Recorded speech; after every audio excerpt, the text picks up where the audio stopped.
All right, ladies and gentlemen, it is just a little bit past the 1 o'clock hour. You on Conservative Conversations with Chris Howard. And little scheduling change up for today. I was going to talk Brexit, whatever it's called. And I will talk about it a little bit. I think it's a great thing. Although I will tell you that it's not quite the victory. Listen, I'm all for it, and I'm glad they did it. But I think that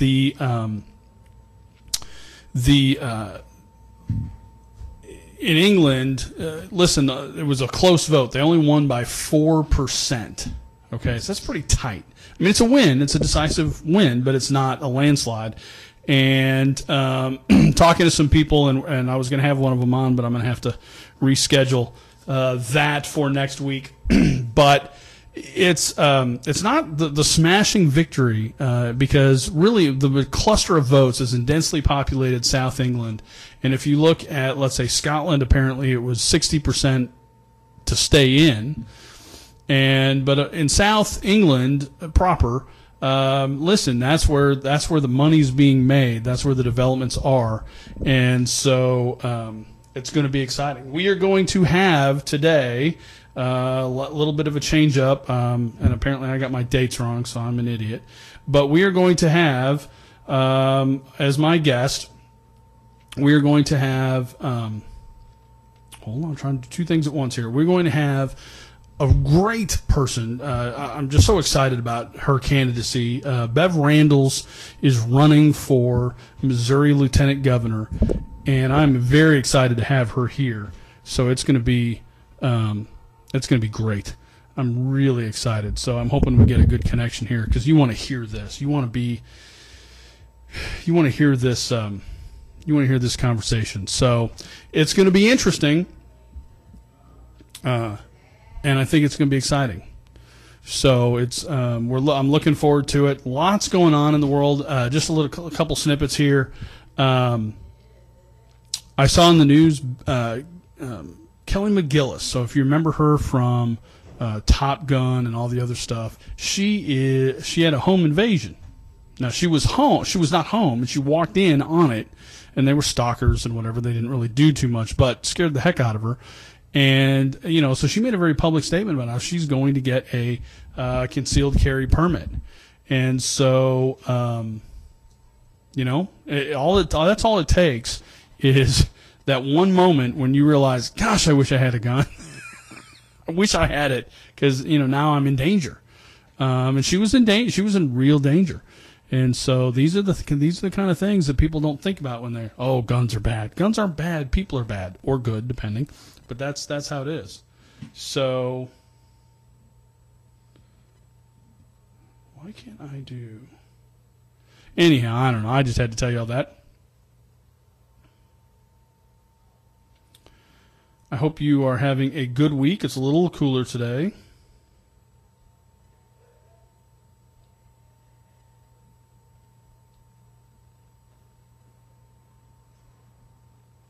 And so here's something I want to know. So I really want some feedback from you guys. Give it to me on the Facebook page. I'll post it up there. Email me. So if you go to the Facebook page, so if you don't have Facebook, you can just Google it. You can go to Conservative Conversations for Chris Howard. You'll find it. And or you can email me at Chris Howard, CHRIS, Howard, HOWARD, or Chris Howard Radio at gmail.com, and you can email me. But I want to know what your thoughts are on the county's proposal to move the election board and all the election offices up to Northwest Plaza from where it's at, because we're getting a lot of feedback, and so I want to know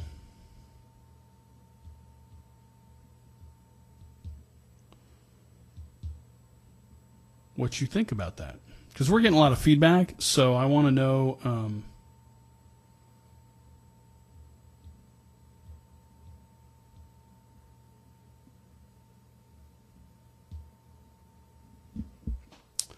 Anyhow, so I want to know what you guys think about that. Sorry, I'm trying to do two things. Once I got up here late, I had to be at the office. You know how it is, right? So that's just how that works. So I want you to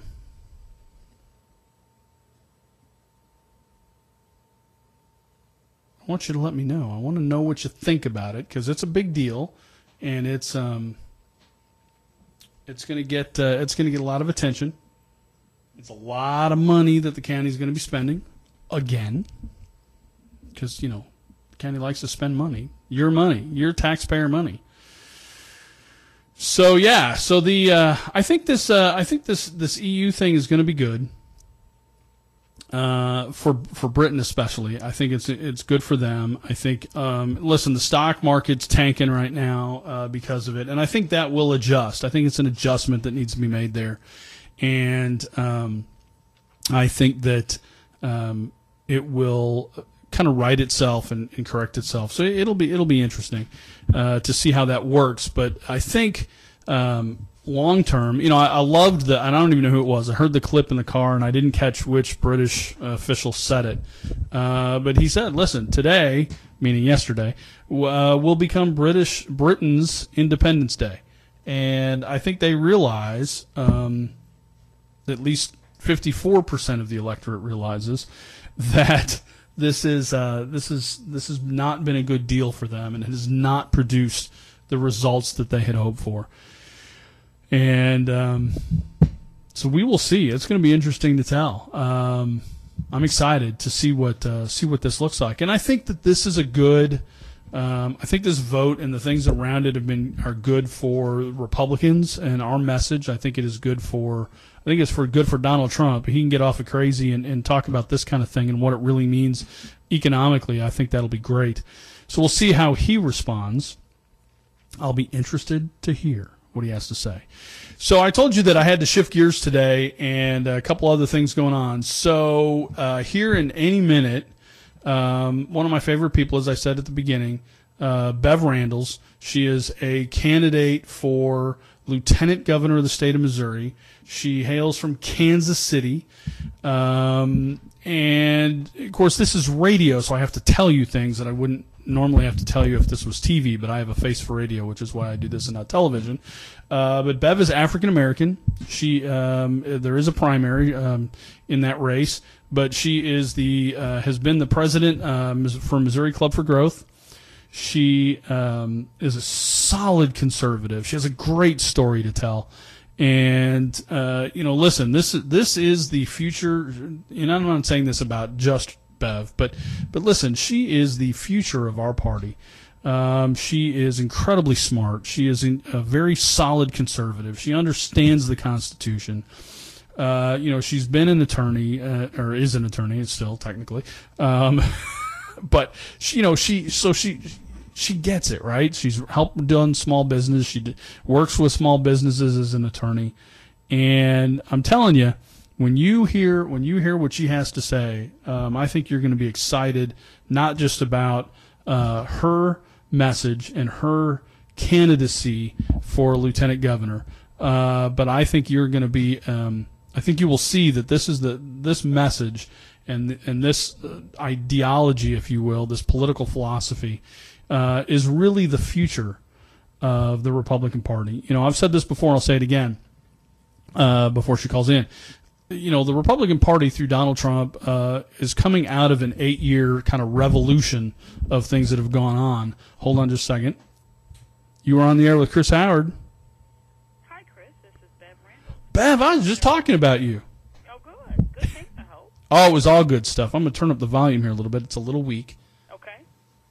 All righty here. I'm hoping everybody hears us okay. I was just telling everybody, and I'm being completely biased when I say this, but I was just telling people on the radio, because this is radio, and so we have to tell people things that normally would be obvious if this was in print or on television. And I say, and I told everyone, I said, listen, MoBevRandles is really in appearance, in philosophy, and some of the new ideas, the things that you've talked about, that you are really the future face of the Republican Party. And so I just wanted to start off by saying that. But ladies and gentlemen, we have candidate for Missouri Lieutenant Governor, MoBevRandles. Well, Chris, I appreciate you saying that. Because as you know, changing the face of the Republican Party has been very important to me for a long time. That's something I've worked very hard to accomplish long before I ever decided to run for office, because the Republican Party does have the right message. And I think it's a message that really speaks to a broad sector of the electorate. But the problem is we've just not done a good job of reaching out and convincing people to vote for our candidates, at least not in the numbers that we need to. And I really hope to change that with this my election. Yeah, well, and I do too. And, you and I have had this conversation in private many times, but it has been a passion of mine for the Republican Party to kind of how do I want to put this? We need to go back to the foundation of what made this party great. And that's a great deal of inclusion and a great deal of diversity in the proper positive sense, not just diversity for diversity's sake. But and so that's that's a big passion of mine. I know you and I have had numerous conversations about that. And the interesting thing, though, to me, is that if you talk to activists all over the state and actually all over the country, the activists get it. The people who are the workers in the party who roll up their sleeves and they do the door-to-door canvassing for candidates and are at the Lincoln Days and pachyderm meetings and all of that, folks who phone bank for candidates, they get it. And they understand that this is who we ought to be as a party. It's who we used to be. And I think at our core it's still who we are. But they want to see that as a resurgence of the party. And I think that we've just got to do a better job structurally from the top down, making sure that everyone feels included, and that the Republican Party is a place where no matter who you are, age, gender, color of your skin, what have you, you feel like the Republican Party is a place you can call your home. Oh, that's absolutely right. And it's funny because I've talked to some people and they're like, oh, the Republican Party, they hate minorities. They want to keep minorities down. I said, well, listen, I have been in the closed rooms, the so-called proverbial smoke-filled rooms, although I had not yet been in one that was actually smoke-filled. But I've been in those rooms, right? And I know you've been in some of them too, and never once is the conversation at all in any way about the minority community. Now, in some ways, that's not a good thing. We should be having conversations about the minority community. They should be positive ones. But I've never, ever been in a room where we've had a negative one. No, that doesn't happen. Again, that's part of the media misperception, and perception becomes reality, yep, unfortunately, and that's what's happened in this instance. But, no, one of the things that I think that a lot of Republicans are starting to embrace is the idea of school choice. Yep. And I know that one of the main reasons that it is very appealing to a lot of Republicans, particularly in the cities, has to do with how poorly our education system has been functioning in Kansas City and St. Louis for decades. Yep. And that's an opportunity, again, for us to be able to show folks, look, we care. We care about you. We care about your kids. We care about your kids' future. And we want to make sure that they have a real opportunity to succeed. It's a way that we can reach people for purposes of bringing them into the fold, but more importantly, because we just want to make sure that everyone gets a real chance in this state. That's right. Hey, and so I kind of jumped in on stuff with you when you called because I was kind of in a mode there, but I want to back up here a little bit. So take a few minutes, do the 3-minute elevator speech. Bev Randles, her story, running for lieutenant governor, ready, set, go. Well, I grew up on a farm down in Fikeston, Missouri, which is in the Boot Heel. My father was a farmhand down there, and my mom was a housekeeper, actually, for that same farming family. We grew up in one of the farmhouses there. In fact, when I say I was born and raised on that farm, I mean I was actually born at the farmhouse by a midwife.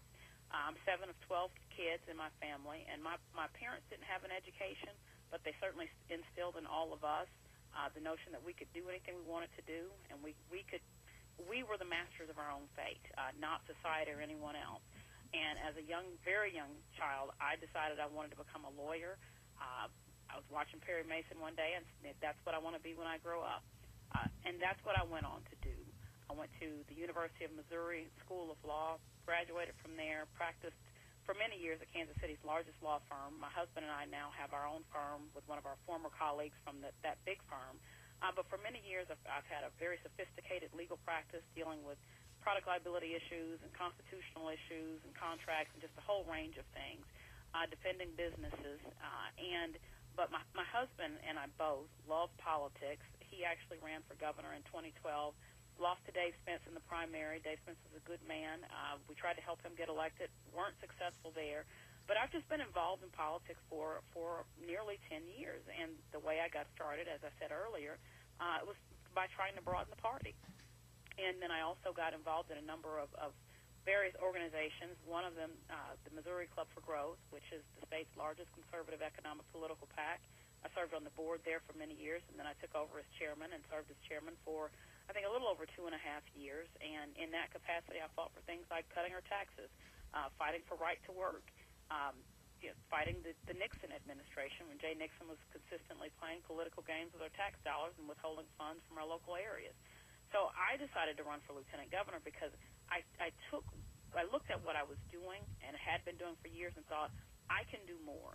And I think right now Jefferson City needs fresh vision, new leaders, people who can take a new look and new approaches to things, not folks who've been there for decades and are entrenched in politics as usual. I don't want politics as usual, and I don't think the public does either.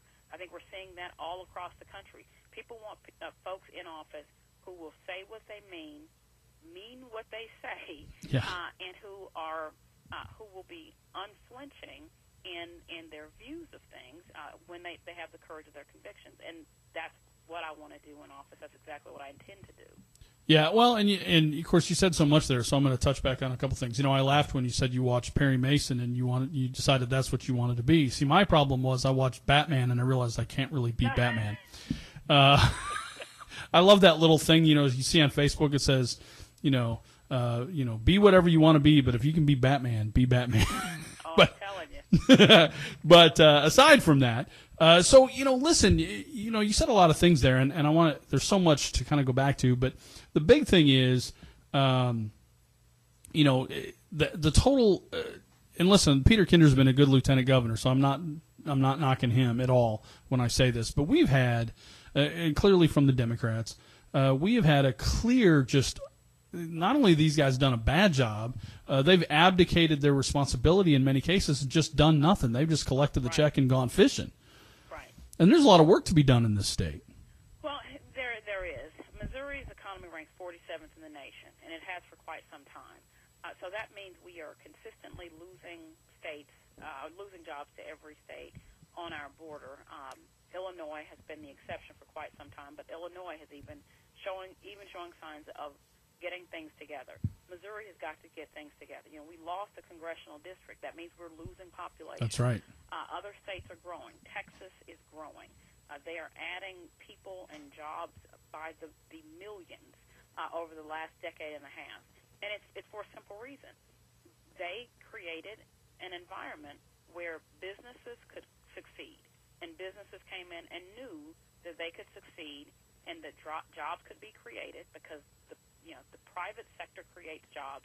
All government can do is to create an environment so that either businesses can succeed or make it much more difficult for them to succeed.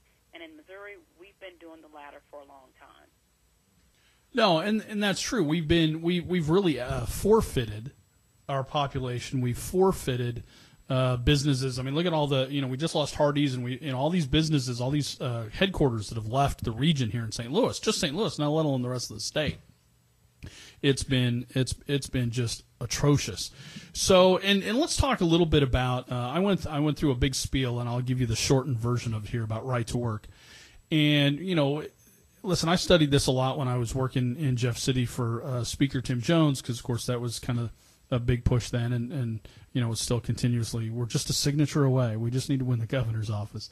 But, this lie that right to work is going to kill unions, or it's designed to kill unions, and it's not, because here's the great lie about this. So if you have right to work isn't, and tell me if you disagree with any of this, but right to work is not a silver bullet. It's not going to automatically fix your state's economy.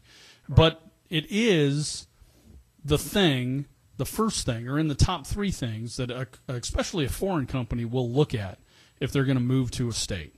do they have right to work? That's absolutely right, Chris. I'm sorry to cut No, you. yeah. Absolutely right. Yeah, and so they're going to look at that, and then once you have that, so I love this example in Indiana. BMW apparently expanded a line in their plant in Indiana, and it was a big deal. And Governor Pence was talking about this the other day, and he said, they expanded it, and when I went to Germany and I talked to their CEO, he said, well, it's because you're a right-to-work state, and that was that kind of initial thing. But the greatest thing that Mike Pence said that day was that union membership had gone up. And the reason it went up is because so they build the other line. Well, that line isn't non-union people. That line is still union people. So when you build the building that the line's in, and you wire the building and you pipe fit the building, and those are all union guys. And then the guys who are working the line once it's up and functional are union guys and gals. Not trying to be exclusionary here. So union membership is actually up because of right to work.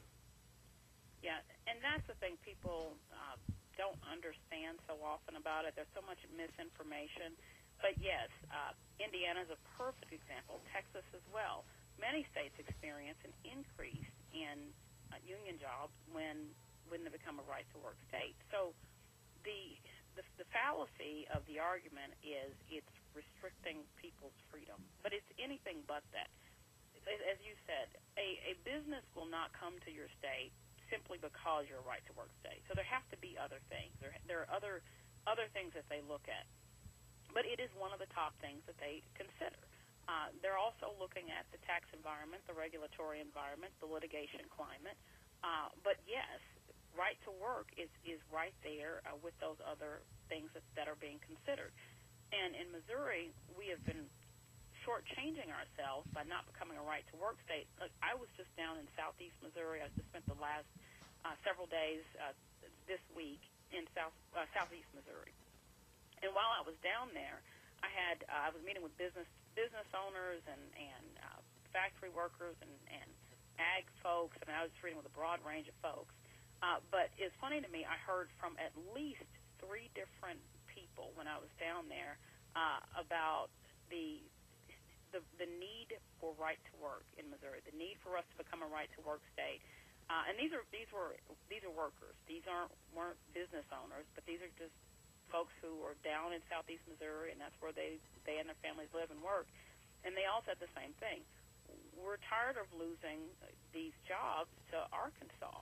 Because in southeast Missouri, that's what tends to happen. They're losing them to Arkansas, sometimes Alabama, but the businesses will go right over the line. And one guy said to me just yesterday, he said, I look at the steel mill right over the line in Arkansas. That steel mill should have been in Missouri, and it wasn't. And he was referring to Nucor-Yamada steel plant, which is actually the steel mill where 2 of my brothers worked. One worked there for a long time. He's no longer with them. But the other one, my oldest brother, still works there, and he's been there for probably a couple of decades. But that they considered southeast Missouri, but the climate wasn't right, so they went to Arkansas. Yeah, and you brought up something else, and I really want to hit on this because I know this is something you're an expert in. One of the things that was astounding to me when I worked in Jeff City, and we took tours in different places, and we visited this one business down in Joplin, Missouri, and this business had been created for the sole purpose of helping small business deal with the burdensome, complex Byzantine empire of regulation out of Washington, D.C. Mm-hmm. Yeah, it has become so burdensome now that businesses are just suffocating under the weight of all this regulation. The federal government has now decided that it is the arbiter of everything, and it will control the state by controlling businesses. And if they control businesses, they can control the individual. Regulation equals red tape. Red tape is time. Time is money that is then taken out of that business. I was in southwest Missouri last week talking to a business there. They have some odd, 25 or 30 employees, I think he said. They were thinking of opening 2 new facilities in Southwest Missouri. Wanted to, they were ready to do it. By the time they complied with every regulation and permit requirement and zoning requirement, it was going to add $150,000 per new facility before they even laid the foundation. He said we couldn't do it. We couldn't afford to do it. Now that is 50-plus jobs that would have been down in Southwest Missouri gone, all because of regulation. In the state level, we've been doing ourselves a disservice as well, because the occupational licensing requirements and those sorts of things also are anti-free market. We are making it so, because when you add an occupational license to something, you then make it illegal to do something that the person had a right to do prior to the law. And so now they have to get special training and permission in order to do something they were free to do beforehand. It's ridiculous.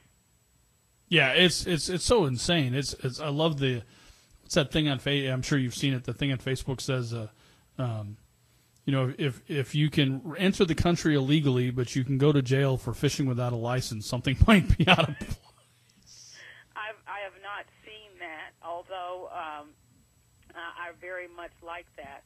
But yeah, there's just a requirement for everything. Listen, as an avid fisherman, fisherwoman, I guess I should say, I like to make sure that I get my fishing license as soon as I need to get the new one every year. But yeah, I mean, that's where we are. You can more easily cross into the country than you can just going to fish. You got to make sure you have a license. That's right. If you don't, you're going to get ticketed. Or lose your car or whatever. I mean, it can be pretty crazy. Yeah. So that's insane. So let me ask you this. So what other the big, kind of what are your other big issues? We talked regulation. We talked right to work. I know that's the other one. What's another big thing that you want to talk about? Education, and I touched on this a moment ago, but education is huge for Yep. me. Given where I came from and all of the supposed barriers that were in my way as a young person, I think education is key to a better life. It's the key to prosperity, opportunity. That's something that my parents instilled in all of us when we were young. I very much took that to heart, and I think we've got to make sure that every child in the state has an opportunity to succeed. Liberal solution is so often just throw more money at the problem. I don't think that we need to do that. We have been throwing money at these problems for years, particularly with education, and it has not changed things for the better for these kids. We are failing a lot of the kids in our state, particularly in the cities. It's not limited to the cities, but in the cities in particular, we are failing the largest number of children, and it's a disservice to them, and it's entirely unfair. We're paying for it anyway as a state, but we're not getting a good return on our investment. So I think we need to make sure that every child in this state gets an opportunity to succeed by passing school choice.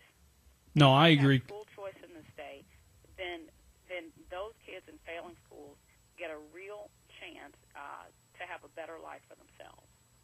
No, I agree completely. And here's something else, and tell me what you think, and if you agree, I hope it's something you champion. This is something that's really annoyed me.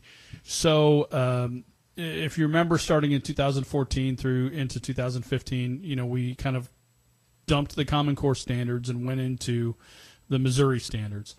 And one of the things that I talked about with the high school, the older grade level, the ELA, the English Language Arts group, was that, and I know it seems silly, but we need to go back to teaching Shakespeare in English literature. I couldn't agree more. This is a guy who created 125 words that we use. Did all kinds of amazing, literary images. I mean, this is a guy who still to this day really dominates the idea of a love story or a tragedy or sonnets or all these different things. And in addition to that, so here's the other thing I'm crazy about, and I get furious when I see this happen. And so we have all these government programs, and they squeeze out other programs, right? So a government program, you have to do it, and you get some funding for it. But if you stop, then you don't get the funding, and the schools become dependent. And so here's what kills me. And I'm all for athletics. I mean, you've seen my son. He's he can play any sport he wants. He's a big boy for his age. But music education. And again, for the same reason that I want Shakespeare taught in schools, is music education. Because here's the thing. There is not a sort of correlation. There is an absolute correlation between with kids who are involved in music education, whether it's choir, band, or orchestra, or whatever. Better math scores, better math skills, better language skills, better computer skills, the ability, better. I'm leaving one out here, but I mean, there's a direct correlation, and yet that's the first program we want to cut when the budget gets tough. And you're exactly right. Like, I was an English major in college, so I couldn't agree with you more on the ELA standards and what kids are required to read, the things that they're taught. We're taking tried and true, centuries old models and throwing them out the window because somehow we now think we know better. Yeah. Humans have been being taught since about the beginning of time. There are ways to do it that we know just work. And Shakespeare is a perfect example. It teaches you rhythm and an appreciation for reading. You cannot be a truly educated person if you do not read. And it's not just reading what's on Wikipedia or a book about basketball. Got nothing against people reading for pleasure, read a book about basketball all day. But pick up a little bit of Shakespeare. Pick up some Maya Angelou. Pick up some William Faulkner, or once they get to that level of understanding, or Dickens. And on music, it's the exact same thing applies. Every prosperous society throughout history has embraced the arts. Yep. It is part of it, and we can't jettison those things. It's a bad idea to do that because you don't give kids an opportunity to really become exposed to a lot of different things that they may actually be quite good at. I was in band from the time I was in the 6th grade. I did all. What did you play? I didn't know you were in band. Competitions. I did. I played clarinet, and I was the first chair from very early on, and it gave me confidence. I mean, sure. I was able to excel at a number of things, but excelling in that too also gave me confidence. It opened up doors and opportunities for me to experience new things. There's a young man in our church, Isaiah, who is just amazing with instruments, particularly percussion. But he's absolutely amazing. That's what he's in college right now to do. If he hadn't had that in school, I don't know that that would have been open to him. Right. And I think he's going to go on and do great things. He writes his own music, and he has for a long time. Young man's about 20 years old, about 19 or 20 years old.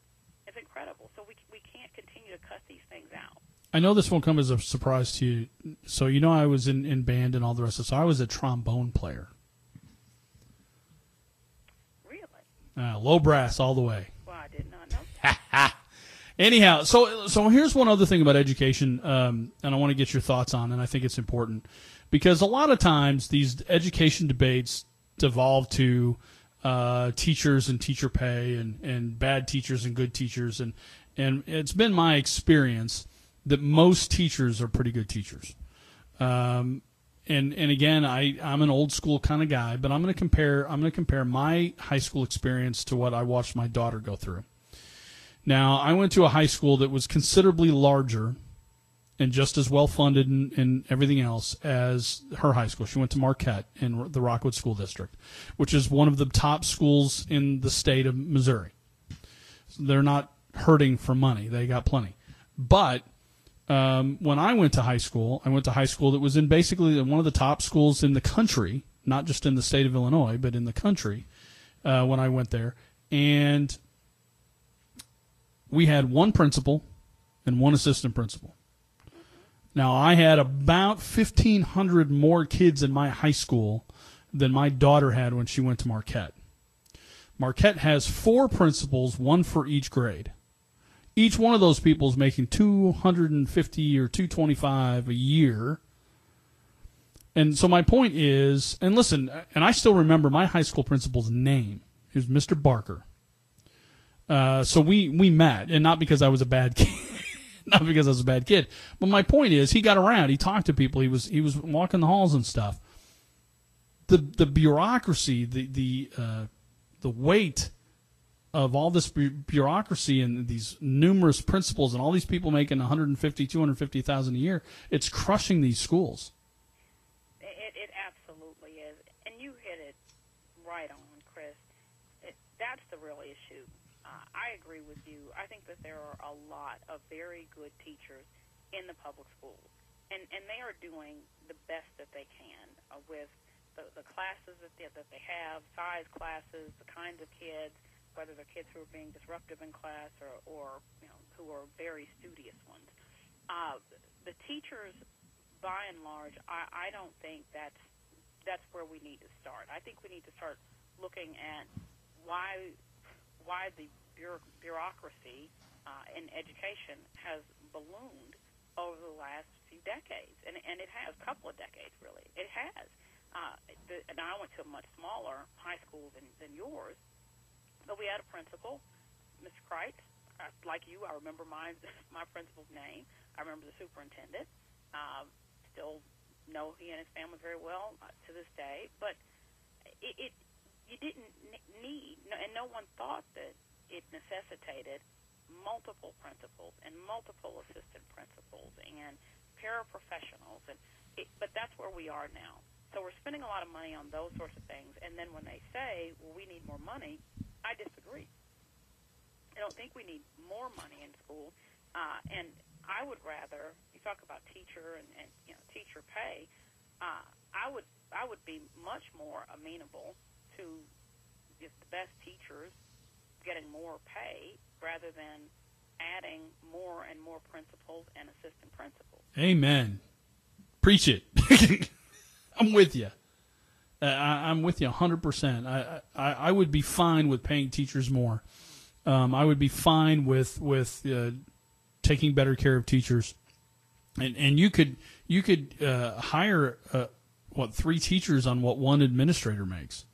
That's the truth. At the current rate. I mean, now if you're and sometimes even more than that. And more than that. You're right. Some of them are making $200,000, but there are instances when it even gets above that.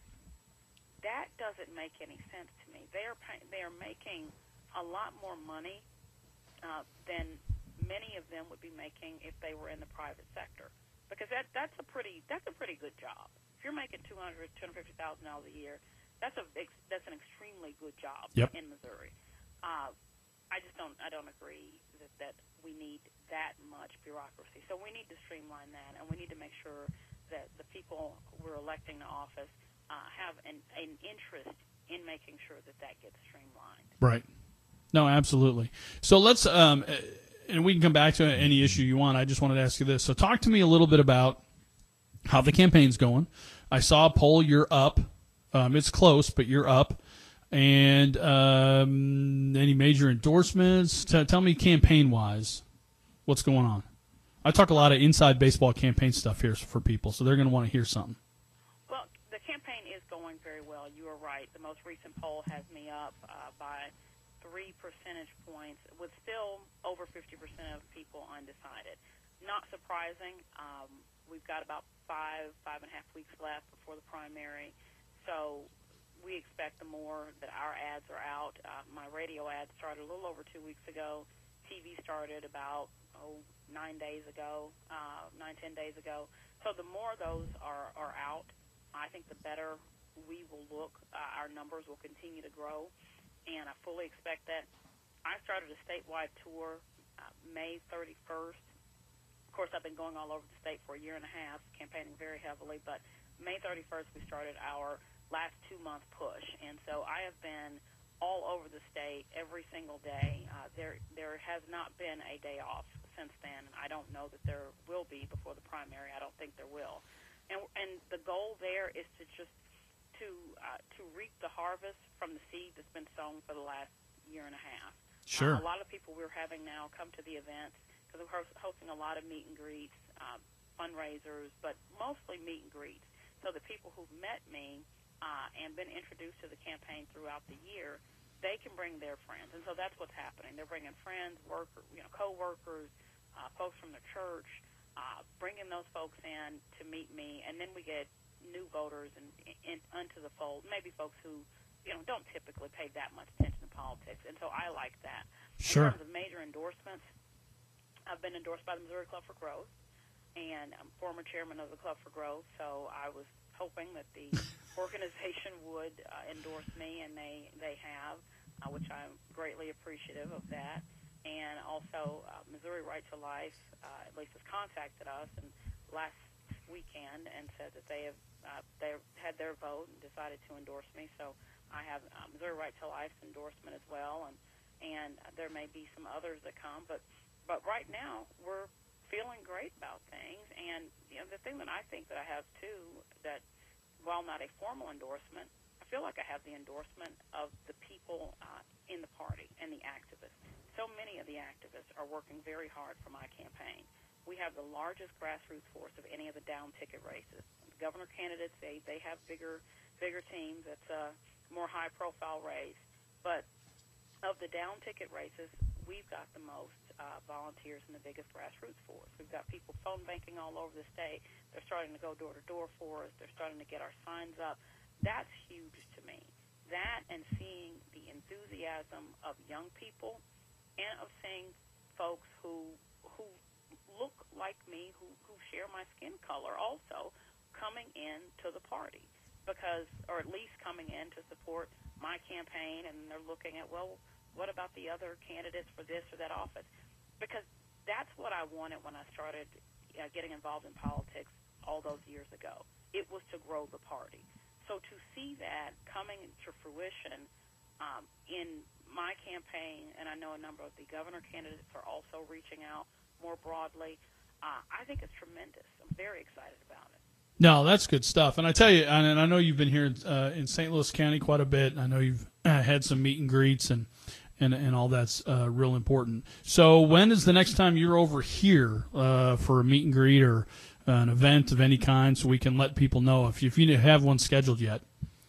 Well, I'm actually in St. Louis right now. I was here. I came over late last night because I needed to be in studio this morning to film This Week in Missouri Politics. So my opponent, Senator Carson, and I were on they'd initially called it a debate. It was more of a forum/conversation. Right. But so we filmed that this morning, and that will show this Sunday. That will be on this Sunday, so people can tune in and watch that. And then this afternoon, or I guess this evening, I'll be in St. Charles for an event there. That's not my event, but it is an event that is open to the public. A group called the Calvary Group. Yep. With Mindy Patterson. Sure. She's hosting a Liberty Summit and Candidate Forum this evening. Starts at 6 o'clock, and so I'm going to be at that, as will some of the other candidates for statewide office. And otherwise, I'm not quite sure when I'll be back. I will be back several times next week, but I'm not sure for what all I'm coming over for. Sure. I've seen St. Louis, St. Charles on the calendar a few times for next week. Yeah. But I'll definitely be here. I'll come over. Actually, I'm coming over for some of the 4th of July parades and activities that are going on as well. But right now I'm trying to spend as much time as I can in southwest Missouri, St. Louis, St. Charles, and then hitting everything in between, Columbia and all of that, and then sliding down to southeast Missouri to continue to pick up votes there and running up to northern Missouri in between. I mean, it's just crazy. I can't explain it any other way right now. It's just absolutely insane, but I'm having a great time. Well, and I know you've got some good people around you. They keep you on task. So I didn't mean to put you on the spot there. If people listening, and when I put this audio up on the Facebook page, people can find an event where you're going. And while I'm on that vein, I'm going to give you the opportunity. I'm certain you have some sort of website or something people can go to find out more. Absolutely, and that's the best way to figure out where I'm going to be. Go to our Facebook and our page and our website. The website is bev4lg.com. That's BEVFORLG.com. The Facebook, the same, or you can just go to my website and then click on Facebook or Twitter. My Twitter handle is @BevForLG. But please, when you go to the Facebook page, you'll always see where I'm going to be next, probably for maybe the next 2 or 3 meet and greets. We try to get those posted there. So if you're in the area, and you want to stop by and meet me and ask anything, feel free. With all your listeners, I'd love to have you. Sure. All right, so I got to ask you this. I'm going to ask you to do this, and I know you've told this story 1,000 times. And I know it was even in one of your I don't know if it was in your TV commercial, but I know you did a video with it when you spoke at a dinner. But I think it's just an amazing story, and I think it says so much. And so if you don't mind, if you don't want to do it, I won't twist your arm too much. But tell everybody the story with your grandmother in the car at the parade. Oh, my mother. Mother. I'm sorry. I thought it was your grandmother. Mother. The reason I tell that story is I like to really explain to people, and I think the best way to do it is in story, what conservative values can do in anyone's life. And I am a walking, breathing testament of that. So I grew up down in Fikeston, as I said, and when I was growing up down there, there was something called the Cotton Carnival Parade, and that parade was a huge deal. In fact, when I was a kid, it was Cotton Carnival and Christmas were just right there neck and neck in terms of importance. And we didn't have a lot of money growing up, but we always got to go to the Cotton Carnival one night during the week, so we could ride the rides and all of that, and then we got to go to the parade on Saturday morning. Well, that parade still exists, and last fall, I had the pleasure of being down in Fikeston participating in that parade as a candidate for lieutenant governor. So I had 25 volunteers with their Bev for Lieutenant Governor T-shirts on, and they were all walking behind me, flanking me as I'm walking down the street, shaking people's hands, asking them to vote for me for Lieutenant Governor. And there was just at a moment when I was walking across the street from one side to the next to shake some other folks' hands, and I caught a glimpse of my campaign vehicle with that Bev for Lieutenant Governor logo on the side. And inside that vehicle sat my 72-year-old mother, who still is a housekeeper with no formal education or privilege of her own. But there she sat watching her daughter ask people to vote for her for the second highest office in this state. And in that moment, I thought, that is America. That is the beauty and genius of America, and that is what we are all about. That's what conservative values can do for anyone. My mother could not be more delighted. She sees the American dream come to fruition, all the sacrifice, everything that she and my father ever sacrificed for all of us in that moment. It came to fruition, I think, in a real way to her and for me. No, I appreciate you telling that, because the first time I heard you say that, I was like, wow, that's it. That's the essential thing that I think we forget or we take for granted in this country of ours and in our state. Despite our poor economic performance because of bad leadership from the other side, we really have a great state. We have some great stuff here, and I just love the point that story makes, that you know what, it doesn't matter where you are, it's where you want to go. Chris, that is a perfect way to say it. One thing my father used to say to us is, if you think you can't, you sure won't. That's right. And that's what we were all taught, and that's still the case. If it was the case back then, it certainly still is now, but we have to believe it. So much of it is what we believe is possible. And I still believe great things are possible, both in this state and in the country as a whole. No, I agree completely. So we've got a few minutes here left before we get to the top of the hour. And of course, most people know this, but I haven't really said it on the air yet. So, and I haven't picked sides in a lot of these races, but I have in yours, because you're my pick. And you know that. And at the Baldwin Days parade, I wore this kind of generic Republican T-shirt, just the elephant with the red, white, and blue and whatever. But I had my BevRandles sticker on, and which, by the way, I got teased because your sticker is pink. By the way, real men wear pink. I wore pink. I proudly on my chest. But anyway, so I want everyone to know that you're my pick, and I don't normally do that on this show with other guests I've had on, but I wanted everyone to know this about you. But as we're getting to the top of the hour, we've got 5-6 minutes left here. Anything we haven't covered, anything I haven't asked you that you want to let people know, or you want to tell people, something I may have missed that you want to get out for your message to let people know why you are Missouri's best pick for lieutenant governor. Well, Chris, first, thank you for your support. I've obviously known for some time that you were definitely supporting me, and I appreciate it. I certainly don't take it for granted at all. It means a lot to me.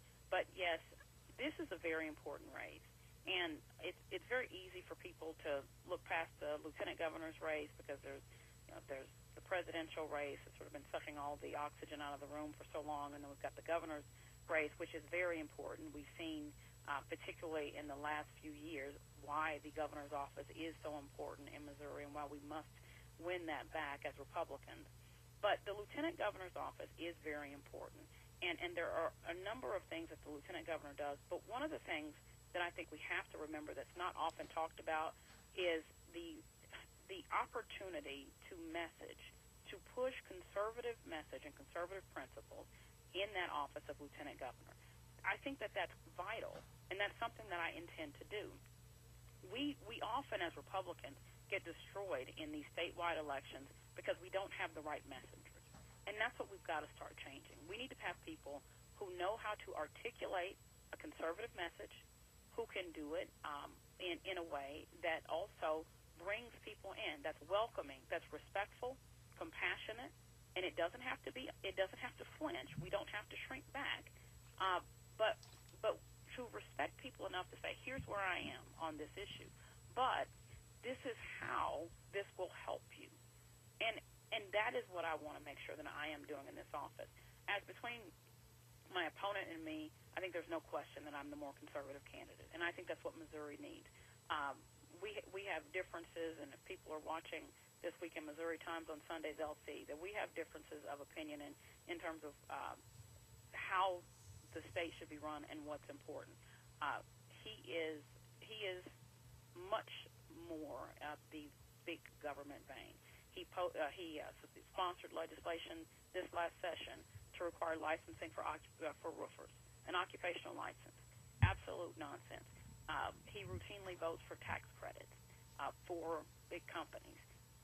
I don't think we should be doing those things. I don't have anything against folks with that kind of money, but they don't need our tax credit.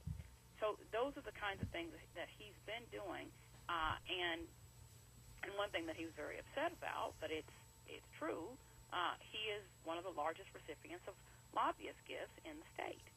And so he's out saying he's fighting against big money and big donors, but in reality, he's just upset that more of it isn't coming his way. He's been out asking and soliciting my largest donors for a large contribution to his campaign. That's hypocrisy. That is the height of hypocrisy.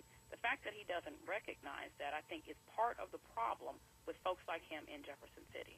We need fresh vision, and we need new leaders who will be true to the conservative principles that they say they have when they go to Jefferson City.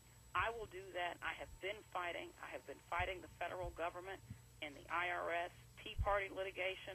That's my law firm. My law firm and several other law firms joined together. We're fighting the IRS on behalf of conservative and Tea Party groups for the illegal targeting they were doing a few years ago. We got to have people who know how to stand up. It's not enough to just say that there are all these problems with the federal government. Everybody knows there are all these problems. How do you fix it? And that's what I know, and that's what I'm willing to roll my sleeves up and do when I get to Jefferson City. Well, I'm looking forward to that. You brought up something I have to come back to. One of these conservative things drives me nuts is tax credits. And so I had this, you're going to laugh, so I work for the county and for Mark Harder, one of the councilmen, and they brought a TIF bill to us to ask for tax credits for a business. And they said, well, we're going to give these tax credits and whatever, and I asked the question of the people from economic development. I said, listen, every other month you come to us and ask us to give a tax credit to a business, And you're like, well, just look at it as the glass half full, not half empty kind of a thing. And I say, every time you do that, you realize that you're acknowledging to me that if we just lowered taxes across the board, it would work. But you won't lower taxes across the board, but you want to give handouts to the ones that you like and versus the ones you don't like, instead of just lowering the corporate tax across the board for everybody. Right. Yeah, and these special deals and special carve-outs, again, I'm glad you phrased it that way, because it's something that my opponent seems to be greatly in favor of. Special deals for certain people and his friends and his special groups. I think it should be the same across the board, because if it's the same for everyone and we lower these things for everyone and we make it fair for everyone, everybody gets the same opportunity to succeed. That's what we should be doing. Absolutely. All right, so we're at the top of the hour, ladies and gentlemen. Bev Randles, candidate for Missouri Lieutenant Governor. Bev, I thank you so much for calling in, and I look forward to seeing you soon. I hope you have a great day. I hope things go well for you on the weekend, and I'm sure we will talk here soon personally. All right. Thanks a lot, Chris. I appreciate you having me on. Happy to do it. Take care. Thanks. Bye-bye. All right, ladies and gentlemen, we are right at the top of the hour, so I'm going to wrap this up. Bev Randles, my candidate for Lieutenant Governor, and if Senator Parson wants to be on, I will have him on, and I will be perfectly fair. I'm always that way. I'm not getting paid by anybody to do anything. So, but Bev's my candidate, and I hope you all have a great day. I hope you have a blessed weekend. I hope you take time to enjoy your family, and most of all, I hope you take time to thank the Lord above and consider what you're going to do in this election, because it matters.